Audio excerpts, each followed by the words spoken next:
Assalamualaikum warahmatullahi wabarakatuh.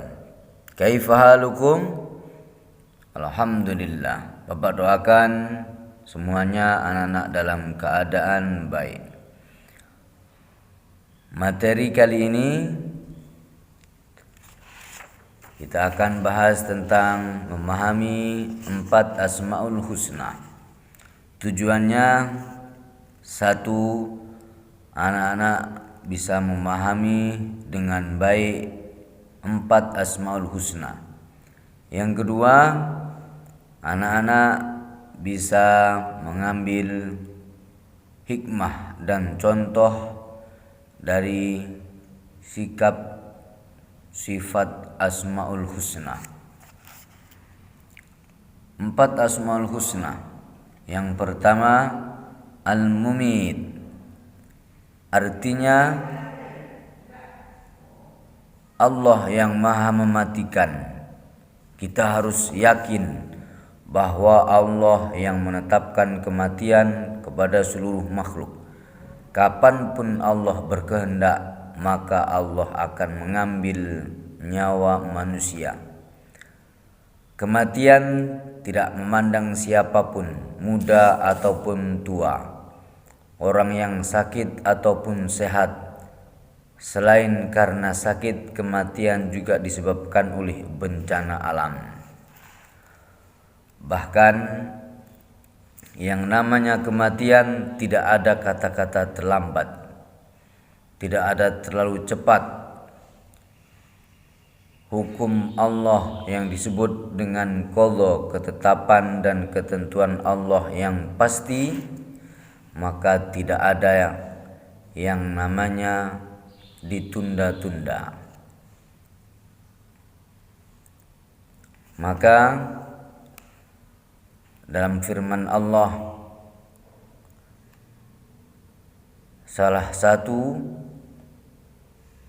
yang tertera di dalam surat An-Nahl, man amila sholihan min dzakarin aw untha wa huwa mu'minun falanuhyiyannahu hayatan thayyibah wa lanajziyannahum ajrahum bi ahsani ma kanu ya'malun. Barang siapa mengerjakan kebajikan, maka baik laki-laki maupun perempuan dalam keadaan beriman, maka pasti akan kami berikan kepadanya kehidupan yang baik, dan akan kami beri balasan dengan pahala yang lebih baik dari apa yang telah mereka kerjakan. Salah satu meneladani sifat Al-Mumit adalah kita harus sadar bahwa kematian selalu siap mendatangi kita kapan saja dan di mana saja. Oleh karena itu, kita harus selalu beramal soleh dan berbuat kebajikan agar di akhirat kelak mendapatkan balasan yang baik dari Allah Subhanahu wa taala. Yang kedua, Al-Hayyu. Al-Hayyu artinya Allah yang maha hidup.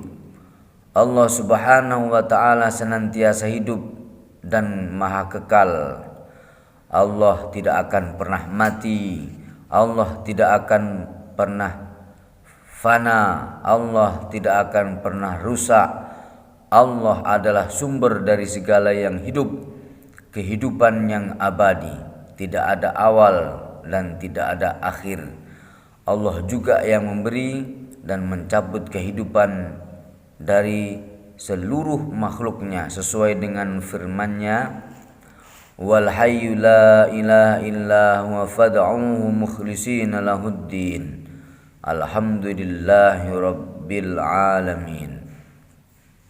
Dialah yang hidup kekal, tidak ada Tuhan selain Allah, maka sembahlah Dia dengan tulus ikhlas beragama kepadanya. Segala puji bagi Allah yang telah menguasai alam semesta.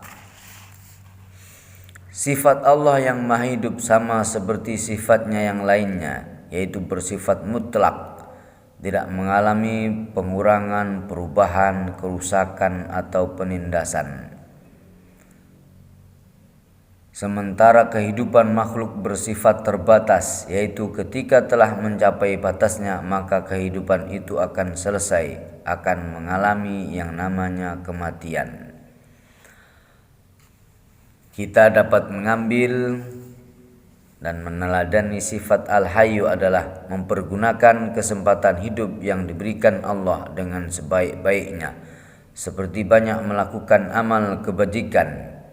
Sebagaimana firman Allah, demi waktu asar, sesungguhnya manusia dalam keadaan merugi, kecuali bagi orang-orang yang beriman, beramal soleh, berlomba-lomba dalam kebaikan, berlomba-lomba dalam sifat sabar, dan senantiasa saling menasihati. Yang ketiga, Al-Qayyum. Al-Qayyum artinya Allah yang maha berdiri sendiri, Allah yang mandiri. Allah adalah zat yang tidak memerlukan bantuan apapun dari makhluknya. Allah mampu melakukan segala sesuatu tanpa bantuan dari makhluknya. Allah adalah zat yang menciptakan langit, bumi, serta mengurusnya. Allah yang mengatur alam semesta, termasuk makhluk hidup yang ada di dalamnya. Allah terus-menerus mengurus makhluknya tanpa bantuan dari siapapun. Sebagaimana firman Allah, Allahu la ilaha illa huwal hayyul qayyum. Allah tidak ada Tuhan selain Dia yang maha hidup, yang terus-menerus mengurus makhluknya. Seorang muslim yang meneladani sifat Allah ini hendaknya bersikap mandiri dan optimis, berusahalah mengerjakan segala sesuatu secara mandiri dan maksimal. Apabila sudah berusaha dan tidak mampu, barulah kita meminta bantuan orang lain. Buang jauh-jauh sikap malas. Kita harus mampu memupuk sikap rasa percaya diri. Buang jauh-jauh sikap pesimis. Tumbuhkan sikap rajin. Tumbuhkan sikap berusaha sebaik mungkin. Man jadda wajada. Barang siapa bersungguh-sungguh pasti akan menemukan kesuksesan. Yang keempat, Al-Ahad, artinya Allah Maha Esa, baik zat, sifat maupun asma. Nama Allah artinya Esa, artinya satu. Jadi Allah itu satu, tidak ada Tuhan selain Allah, dan tidak ada Tuhan yang wajib disembah selain Allah. Kita beribadah, berdoa, meminta pertolongan hanya kepada Allah. Orang yang menyembah kepada selain Allah disebut musyrik, dan dosanya tidak akan pernah diampuni, dan dosanya termasuk golongan dosa besar. Sebagaimana firman Allah, Qul huwallahu ahad.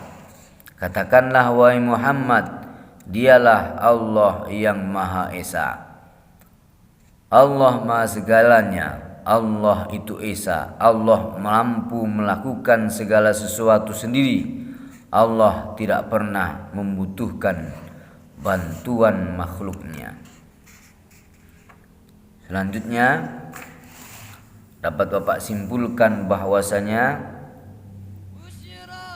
setelah kita dapat memahami 4 Asmaul Husna, tentunya kita akan dapat meneladani dari 4 sifat Asmaul Husna tersebut. Selanjutnya, anak-anak perhatikan di halaman 23 ada tugas.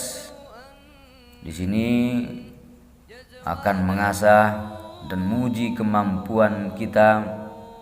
Setelah kita hafal Asmaul Husna kemudian memahami, maka disinilah anak-anak membuktikan dengan mengerjakan latihan soal halaman 23. Poin A, berilah tanda silang pada salah satu jawaban yang benar.